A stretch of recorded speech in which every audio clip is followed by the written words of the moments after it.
சிவாஜி சிலையை அகற்ற கோரிய வழக்கை தலைமை நீதிபதி விசாரிக்க மறுப்பு தெரிவித்து வேறு அமர்வுக்கு மாற்ற பரிந்துரைத்துள்ளார்.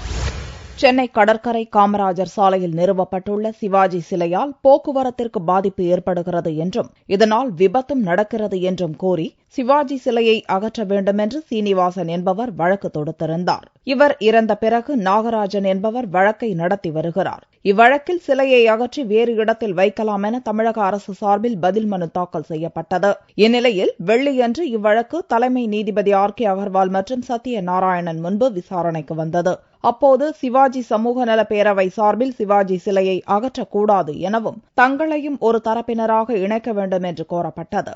இந்நிலையில் இவ்வழக்கை விசாரிக்க விரும்பாததால் வேறு அமர்வுக்கு மாற்றி உத்தரவிடுவதாக நீதிபதிகள் தெரிவித்தனர். சிவாஜி கணேசன் சமூக நல பேரவை சார்பில் திரு K. சந்திரசேகரன் என்பவர் இது தன்னையும் ஒரு பார்ட்டியாக சேர்த்துக் கொள்ள வேண்டும் என்று மனு தாக்கல் செய்திருந்தார். இந்த மனுவானது இன்று தலைமை நீதியரசர் மற்றும் நீதியரசர் சத்யநாராயணன் முன்பு இன்று விசாரணைக்கு எடுத்துக் கொள்ளப்பட்டது.